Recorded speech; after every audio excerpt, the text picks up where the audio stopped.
میں آج ذرا بتانا چاہتا ہوں کہ میرے آنریبل چیف جسٹس صاحب بھی اسلام آباد ہائی کورٹ کی، یہ ذرا دیکھیں کہ میرے سے ہوا کیا ہے۔ آپ کو پتا ہونا چاہیے کہ پاکستان کی تاریخ میں کبھی کسی پولیٹیکل یا ایکس پرائم منسٹر سے ایسا ہوا جو میرے پچھلے ہفتے میرے سے ہوا ہے۔ مجھے 5 گھنٹے لگے وہاں سے ٹول پلازا اسلام آباد کے موٹر وے سے جوڈیشل کمپلیکس میں پہنچنے کے لیے 5 گھنٹے لگے، ساری راستے ناکے، صرف ایک آدمی کے لیے موٹر وے تقریباً بند کیا ہوا تھا، میرے لیے۔ آصف زرداری بھی اس جوڈیشل کمپلیکس میں گیا ہے، نواز شریف بھی گیا، دونوں انٹرنیشنل مجرم ہیں۔ ان کی آپ ذرا گوگل کر کے دیکھیں کہ دنیا میں ان کی کیا ریپوٹیشن ہے، ان کے اوپر کس طرح کے مضمون لکھے ہوئے ہیں، کتنا پیسہ ان کا باہر پڑا ہے، ایک دوسرے کو انہوں نے کرپٹ کیا، ایک دوسرے کو جیلوں میں ڈالا ہوا ہے، زرداری کو جیلوں میں ڈالا ہوا ہے۔ جنرل مشرف نے ان کے خلاف کیا کہا ہے، جنرل باجوہ ان کے متعلق کیا کہتے تھے جب تک کہ ڈیل نہیں ہوگی شہباز شریف سے۔ تو یہ جب اسی جوڈیشل کمپلیکس میں جاتے تھے تو کبھی ان سے ایسے ہوا ہے؟ مجھے سارا راستہ ناکوں کے اندر روک روک کے جو بھی میرے ساتھ تھے لوگوں ان کو کاٹ دیا تاکہ اکیلا جائے عمران خان۔ مجھے اس وقت اندازہ ہو رہا تھا، میں سمجھا اس لیے اکیلا چاہتے ہیں کہ انہوں نے مجھے پکڑنا ہے۔ میں ذہنی طور پہ تیار تھا کہ آج یہ مجھے پکڑ لیں گے، کیونکہ یہی تو یہاں سارا ڈرامہ زمان پاک کے باہر ہوا، جو فوج آئی ہوئی ہے، 3 طرف سے حملہ ہو رہا ہے زمان پاک کے، پتہ نہیں کون مجرم یہاں چھپا ہوا ہے۔ تو جس طرح کی فوج وہاں اکٹھی کی ہوئی تھی، کبھی کسی کے لیے ایسی فوج اکٹھی کی ہے؟ پھر جیسے جیسے ہم قریب آتا گیا، لوگ ہمارا تو کارکن کوئی 4% بھی نہیں تھا، باقی تو سارے عام لوگ، مقامی لوگ نکل کے آ گئے، سب کو پتا چل، ساری قوم کو پتا چل گیا کہ آج مجھے پکڑنا ہے انہوں نے، لوگ خود نکل کے آ گئے۔ جیسے ہی میں پاس جاتا رہا تو میں نے دیکھا کہ پولیس کی نفری بڑھتی گئی اور ہمارے اوپر اٹیک ہو گیا ٹیئر گیس کا۔ اب کوئی کچھ نہیں کر رہا تھا، کیوں ٹیئر گیس پھینکی گئی؟ اشتعال دلوانے کے لیے۔ مجھے نظر آیا کہ یہ تو ایک کوشش کی جا رہی ہے کو تصادم کرنے کے لیے۔ پھر میں رکا اور میں چاہتا ہوں چیف جسٹس صاحب اب دیکھیں میرے سے ہوا کیا ہے۔ پھر آگے گیا، پھر ٹیئر گیس شیلنگ ہو گئی۔ بھئی یہاں بھی میرے ساتھ لوگ گئے لاہور ہائی کورٹ میں، پبلک ساتھ تھی۔ جب اناؤنس ہو جاتا ہے کہ میں آ رہا ہوں تو کارکن زیادہ تر ہمارے سارے آتے ہیں، ساتھ چلنے شروع ہو جاتے ہیں۔ تو یہاں تو کچھ نہیں ہوا، یہاں میں گیا، کارکن باہر، میں جا کے عدالت میں اٹینڈ کر کے واپس آ گیا۔ ادھر کیا مشکل تھی کہ عدالت کئی چند میل عدالت سے پہلے ہی میرے اوپر ٹیئر گیسنگ شروع ہو گئی۔ اشتعال دلوایا بڑی مشکلوں سے۔ اگر آپ وہ دیکھیں میں کیسے پہنچا ہوں دروازے کے اوپر، اور دروازے پہ ابھی پہنچ رہا ہوں تو اوپر سے پولیس والے پتھر مار رہے ہیں۔ کبھی ایسا دیکھا ہے کہ ایک پارٹی کا لیڈر پہنچ رہا ہے وہاں اور میرے سے پہلے پتھر مارنے شروع کر دیے؟ ذرا میں چاہتا ہوں چیف جسٹس صاحب آپ کو بھی موقع ملے تو ذرا صرف دیکھیں کہ یہ کبھی کسی پولیٹیکل لیڈر کے ساتھ ایسے ہوا ہے؟ یہ ذرا سینز دیکھیں۔ یہ جو بول رہے ہیں جی کہ پولیس والے پتھراؤ نہیں کر رہے تھے، پولیس والوں نے پتھراؤ جتنا کیا ہے اتنی انہوں نے شیلنگ بھی نہیں کی۔ یہ باقاعدہ ویڈیو، یہ میرے پاس ایک ویڈیو نہیں ہے، یہ میرے پاس 15-20 ویڈیو ہیں جنہوں میں تو باری باری یہ پتھر کر رہے تھے، مار رہے تھے۔ اور یہ بھی نہیں کہ کوئی 1 2 4 10 20 بھائی پورے انہوں نے سٹاک رکھا ہوا تھا، جیسے انہوں نے گولیاں اور شلوں کا سٹاک رکھا ہوتا ہے۔ تو یہ انہی لوگوں کے لیے، یہ دیکھو یہ گورنمنٹ ہے، یہ پولیس یہ کس طرح پتھر مار رہی ہے، جو کہ صدیق جان کو بھی اس چکر میں اٹھا لیا گیا کہ جی پولیس کو جو ہے وہ پتھر نہیں مار رہی تھی۔ تو یہ ثبوت ہیں جتنے چاہیے میرے پاس پڑے ہیں، میں یہی چیزیں کوریج کی تھی، میں نے شیلنگ کوریج کی، پتھر کوریج کیے، جن کو لگے ان کو بھی کوریج کی ہے۔ تو یہ جیتا جاتا ثبوت آپ کے سامنے ہے۔ ان بغاوتوں کو، ان مصدیوں کو، ان حیدراموں کو، ان وقت کے فرعونوں کو، یزیدوں کو یہ دکھاؤ۔ یہ جو بول رہے ہیں جی کہ پولیس والے پتھراؤ نہیں کر رہے تھے، کیا کہ چھت کے اوپر پولیس والے پتھر مار رہے ہیں نیچے۔ اب نیچے سے تو کوئی پتھر اوپر جا نہیں سکتا تھا، تو کیوں پتھر مار رہے تھے؟ سوال یہ ہے کہ وہ کیا اپنے آپ کو وہ اپنی دفاع کر رہے تھے؟ پھر سے میں کہتا ہوں اتنی چوتھی پانچویں سٹوری نیچے تو پتھر جا ہی نہیں رہا تھا اوپر، ٹیئر گیس شیلنگ بھی اور پتھراؤ بھی. میں 40 منٹ دروازے کے باہر کھڑا رہا تاکہ میں کسی طرح اندر جا سکوں. اور 40 منٹ کے بعد جب تھوڑا سا سیٹل ہوا معاملہ باہر، کیونکہ لوگوں کو وہاں تو لوگ انتشار شروع ہو گیا تھا، جب پتھراؤ ہو رہا تھا وہ بھی آواز مار رہے تھے. آخر میں جب تھوڑا سیٹل ہوا 40 منٹ کے بعد میں اندر گھسنے کی کوشش کی. پہلے تو وہ کوشش کریں کہ گیٹ باہر کی طرف کھولے. اب یہ میں آپ کو بتانا چاہتا ہوں گیٹ باہر کیوں کھول رہے تھے، کیونکہ گیٹ تو کھلتے تھے اندر. بعد میں جب میں اندر گھسا مجھے سمجھ آئی وہ کوشش کیا کر رہے تھے کہ باہر سے گیٹ اس طرف کھولیں جدھر میری گاڑی انٹر کری تھی کہ جیسے ہی گاڑی اندر جائے تو گیٹ بند کر دیں. وہ گیٹ باہر کھل ہی نہیں رہے تھے. وہ تو جیسے ہی میں اندر گھسا ہوں، اب یہ سنیں کہ چیف جسٹس صاحب میں بڑے ادب سے کہنا چاہتا ہوں ذرا یہ سین دیکھیں کہ یہ کبھی آج تک پولیٹیکل لیڈر سے یہ ہوا ہے جو میرے سامنے مناظر آئے ہیں. یہ ذرا آپ دیکھیں.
اب یہ دیکھیں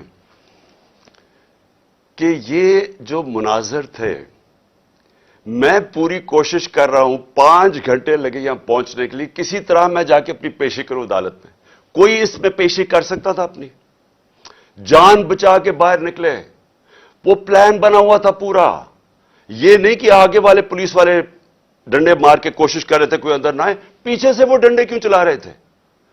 تصادم کرنے کے لیے. پلان کیا تھا؟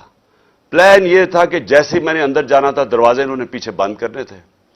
وہ ایف سی، پولیس، اتنی تعداد میں نامعلوم افراد جو میں نے پہلے دکھایا آپ کو، جو اپنے وہ چیزیں پکڑ کے اندر گھس گئے تھے، جن کے پاس پسٹلز تھے، وہ اتنی بڑی فورس اندر تھی، مجھے بند کر دینا تھا.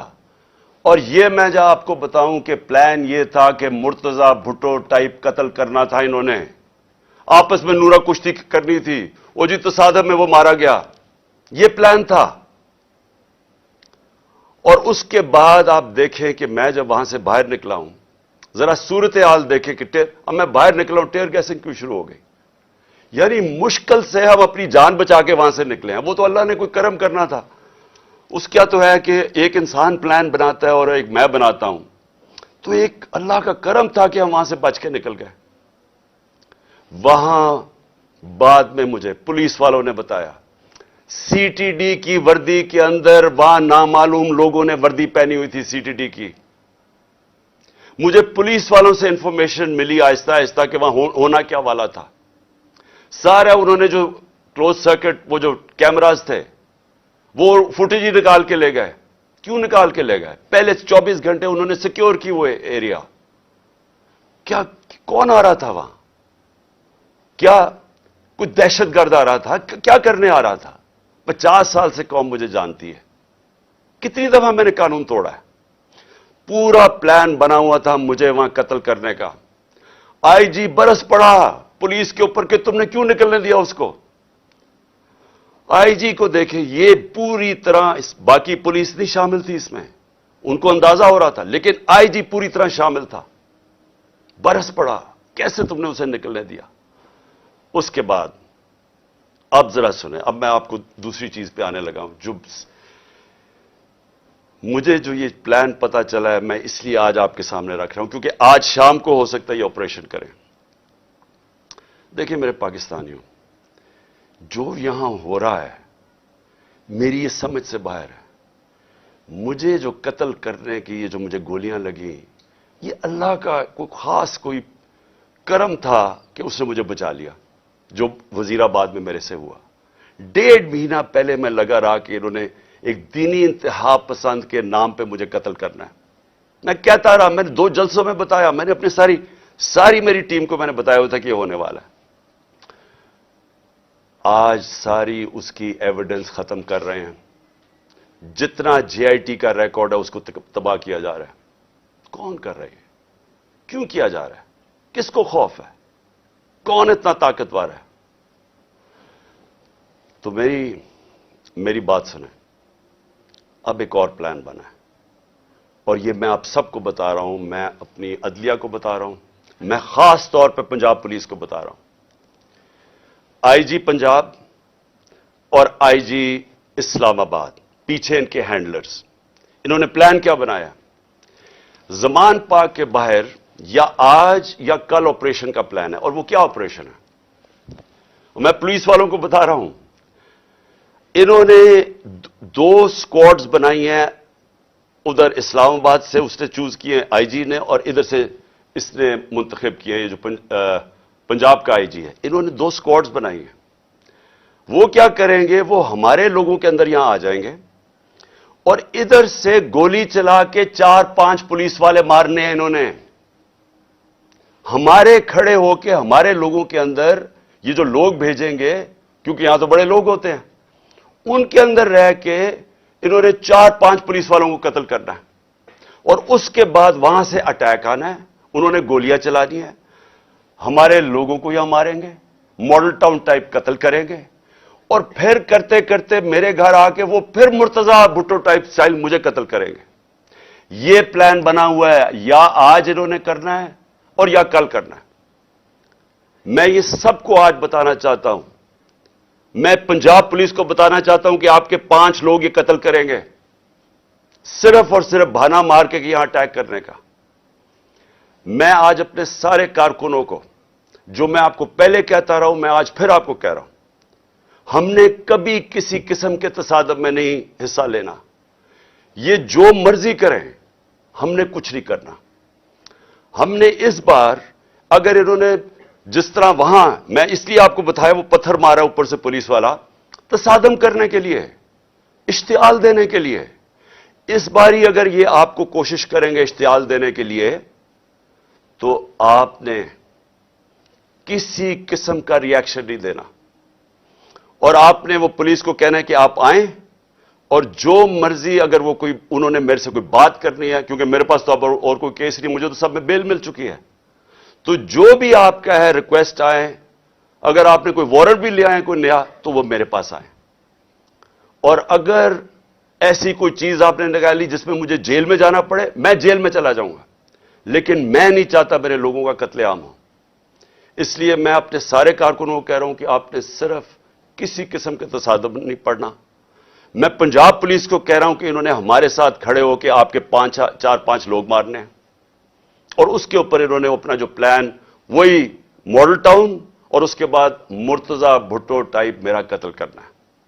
میں یہ آج ساری قوم کے سامنے رکھ رہا ہوں، کیونکہ یہاں پہلے پلان، جو پلان فیل ہوتے رہے، اب یہ ایکسٹریم پہ چلے گئے ہیں. یا مجھے یہ نہیں سمجھ آ رہی ابھی تک کہ ہم، یعنی یہ کون لوگ فیصلے کر رہے ہیں؟ یہ کس طرح؟ یہ تو کوئی دشمن بھی نہ اپنے ملک سے ایسے کرے. وہ ان کا تو مجھے پتا ہے، وہ جو 2 بار بیٹھے، ایک بار بیٹھا ہوا ہے اور ایک یہ دوسرا زرداری ہے. ان کا پاکستان میں کیا سٹیک ہے؟ ان کے کم از کم اربوں ڈالر باہر پڑے ہوئے ہیں. جتنا ہم آئی ایم ایف سے پیسہ لیتے ہیں نا، اس سے زیادہ پیسہ ڈالرز ان کے باہر پڑے ہوئے ہیں.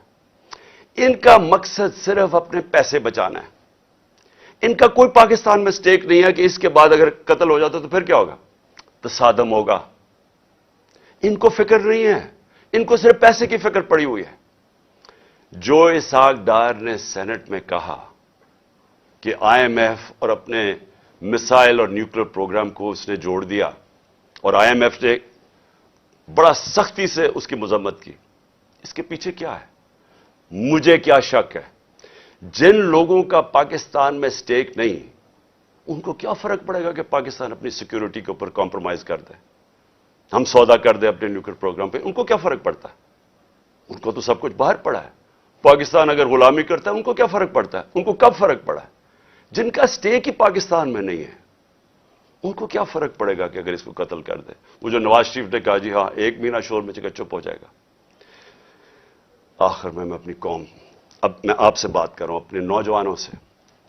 دیکھیں یہ بڑے آپ نے سمجھنی ہے ایک چیز کہ دیکھیں یہ ظلم جو ہمارے اوپر ہو رہا ہے, یہ جو مجھے کوشش کر رہی ہے مارنے کی, اس کا مقصد صرف ایک ہے کہ انسانوں کو جانوروں کی طرح رکھو, بھیڑ بکریوں کی طرح رکھو, خوف کی وجہ سے. جو خوف کا بت ہے یہ یاد رکھے انسانی تاریخ میں یہ انسانوں کو غلام بناتا ہے. جو اس کے سامنے جھکتا ہے وہ غلام بن جاتا ہے. جان تو میری خطرے میں ہے, میں تو کھڑا ہوں. مجھے جہاں پتا تھا جب میں جا رہا تھا اسلام آباد کے, یا مجھے جیل میں ڈالیں گے یا مار دیں گے, میں تو پھر بھی گیا. اللہ پہ یقین ہے مجھے, اگر اس کا فیصلہ ہے تو وہ تو اس نے ویسے لے لینا ہے. لیکن آپ سب کو میں آج کہہ رہا ہوں, یہ جس طرح کے مجرم پیشہ لوگ اوپر بیٹھ گئے ہیں اور یہ جو ہمیں اپنی غلامی کروانا چاہتے ہیں, ساتھ ملے ہوئے ہینڈلرز. میری قوم ایک بات سن لینا کہ اگر اس طرح یہ ملک کے اوپر بیٹھے رہے آپ کا کوئی مستقبل نہیں ہے. 11 مہینے میں انہوں نے ہمارے ملک کو گھٹنوں پہ لے آئے ہیں. آج پاکستان کی کوئی دنیا میں عزت نہیں ہے. بیکاریوں کی کیا عزت ہوتی ہے؟ آج کوئی پیسے دینے کے لیے تیار نہیں ہے. آج پہلی دفعہ پاکستان میں آٹے کے اوپر 3 لوگ اب تک مر چکے ہیں کیونکہ آٹا 3 گنا زیادہ مہنگا, جب ہم چھوڑ کے گئے تو اسے 3 گنا زیادہ مہنگا ہو گیا. انہوں نے تو اپنی چوریاں معاف کروا لی 1100 ارب روپے کی. قوم کا انہوں نے آج ادھر پہنچا دیا ہے. مجھے خوف آ رہا ہے کہ آگے کدھر جائیں گے, یہ مزید اور بگڑنے لگا ہے. میں آپ کو کہہ رہا ہوں مہنگائی ابھی اور آئے گی. تو میرے پاکستانیوں, میرا آپ کو اور نوجوانوں میرا آپ کو یہ پیغام ہے کہ دیکھیں اگر اللہ شہنشاہ ہے, اس کا فیصلہ ابھی تک مجھے بچاتا رہے, اس کا فیصلہ ہو سکتا ہے مجھے اوپر لے جائے. آپ نے سب نے میرے سے وعدہ کرنا ہے کہ کسی خوف کے بنا آپ نے ان کے سامنے, ان کو معاف نہیں کرنا, ان کے سامنے کھڑے ہونا ہے. وہ اس لیے میں آپ کو کہہ رہا ہوں کہ کسی قوم جو غلام ہوتی ہے اس کی کوئی پرواز نہیں ہوتی. مولانا رومی نے جب کہا نا کہ اللہ نے جب تمہیں پر دیا ہے کیوں چونٹیوں کی طرح رینگ رہے ہو؟ غلام رینگتے ہیں زمین پہ. علامہ اقبال کی ساری شاعری غلام مسلمان جو ہندوستان میں تو ان کو جگانے کی شاعری تھی, کیونکہ وہ جگاتے رہ کے کہتے وہ شاہین بنو, زنجیریں توڑو, اوپر جاؤ. اور زنجیر سب سے جو زنجیر ہمیں زمین پہ رکھتی ہے وہ خوف کی زنجیر ہے. ہمارے لوگوں کو پکڑ رہے ہیں, خوف ہراساں پلا رہے ہیں. کوئی آپ کو سمجھنا چاہیے کہ زندگی موت بھی اللہ کے ہاتھ میں ہے. کوئی آپ کو ذلیل نہیں کر سکتا کیونکہ عزت ذلت اس کے ہاتھ میں ہے. اور یہ جو پولیس والوں سے غلط کام کرواتے ہیں, میں سارے پولیس والوں سے اور جو بھی تنخواہ دار ہیں, سرکاری محکمے میں رینجرز ہیں, سب ہیں, میں آپ سب کو ایک چیز کہنا چاہتا ہوں, اپنی رزق کے غلام نہ بنیں, اپنی تنخواہ کے غلام نہ بنیں. اپنا جو ضمیر ہے, اللہ کا حکم ہے امر بالمعروف سب انسانوں کے لیے کہ اچھائی کے ساتھ کھڑے ہو, برائی کے خلاف کھڑے ہو, رائے حق پہ کھڑے ہو, انصاف کے ساتھ کھڑے ہو, انصاف کے لیے جہاد لڑو. ساروں کو میں اپنے نوجوانوں کو خاص طور پہ کہنا چاہتا ہوں کہ دیکھیں اگر آپ اس وقت پرامن طریقے سے احتجاج نہ کیا آپ نے, یہ ظلم جو ہو رہا ہے اس ملک سے, ہمیشہ کے لیے آپ غلامی کریں گے اور غلامی ان چوروں کی کریں گے. کوئی آپ کا مستقبل نہیں ہے. اب تک 8-9 لاکھ پاکستان کے پروفیشنلز ملک چھوڑ کے چلے گئے ہیں. جو چھوڑ کے جاتے ہیں کئی ان میں سے بزنسز تھیں, بے روزگار کر کے چلے گئے لوگوں کو. پڑھے لکھے جو ملک پیسہ خرچ کرتا ہے جن کے اوپر, وہ چھوڑ کے چلے گئے. شوکت خانم سے 4 بڑا مشکل ہے کینسر کے اسپیشلسٹ ڈاکٹرز, 4 ہمارے اہم ڈاکٹرز وہ چھوڑ کے چلے گئے. لوگ مایوس ہو گئے ہیں. یہ طریقہ نہیں ہے چھوڑ کے جانے کا، کھڑے ہو کے لڑنے کا ہے، جہاد لڑنے کا ہے۔ اور آپ سب کو، میں جیل میں جاتا ہوں یا مجھے یہ کچھ کر دیتے ہیں، آپ سب نے کھڑے ہونا ہے، کبھی ہار نہیں ماننی، آخری گیند تک مقابلہ کرنا ہے آپ نے۔ اور میں سمجھتا ہوں کہ اللہ واضح طور پہ قرآن میں کہتا ہے کہ میں کبھی کسی قوم کی حالت نہیں بدلتا جب تک وہ خود اپنی حالت بدلنے کی کوشش نہ کرے۔ یہ جو پلان بنایا ہوا ہے آج کا، میں پھر سے بتا رہا ہوں ساری قوم کو کہ یہ کرنے جا رہے ہیں، لیکن مجھے جو افسوس ہے کہ دیکھیے ان کے ذہن، پنجاب پولیس کے لوگ مار دیں گے خود ہی۔ یہ پہلے بھی انہوں نے اس طرح کی حرکتیں کی ہوئی ہیں، جن کے اندر نہ کوئی انسانیت ہے، نہ ان کو کچھ سوچ ہے۔ ان کے بیوی بچے ہوں گے، ان کو مار دیں گے، صرف اس لیے کہ عمران خان کو ہمارے لوگ مارے اور تاکہ موومنٹ ختم ہو جائے۔ اس سے موومنٹ نہیں ختم ہونے لگی، یہ ایک آگ کی طرف جا رہا ہے۔ یہ وہ چاہے گا جو اس ملک کا دشمن ہے کہ ملک میں تباہی مچ جائے، سول وار ہو جائے، تباہی ہو جائے۔ یہ کس طرف جائے گا ملک؟ سارے پاکستانیوں کو میں بتانا چاہتا ہوں کہ یہ جو اوپر بیٹھ کے ملک کے فیصلے کر رہے ہیں، ان سے بڑے غدار کوئی نہیں ہے۔ کون آدمی اس طرح سوچ سکتا ہے کہ اپنے ملک میں صرف اپنی چوری بچانے کے لیے اور اپنی جائیدادیں اور جو چوری کا پیسہ باہر پڑا ہے وہ بچانے کے لیے اس ملک تباہی کی طرف جائے اور انتشار ہو؟ انشاءاللہ آپ سب سے ہفتے کی رات کو تراویحاں کے بعد مینار پاکستان میں ملاقات ہوگی، اور میں آپ کے سامنے اپنا پروگرام رکھوں گا۔ اللہ نے اگر زندگی دی، آپ کے سامنے پروگرام رکھوں گا کہ کیسے ہم نے اپنے ملک کو اس دلدل میں سے نکالنا ہے، جن کو ایک سازش کے تحت چوروں کو لا کے آج پاکستان کو جدھر پھنسا دیا گیا۔ پاکستان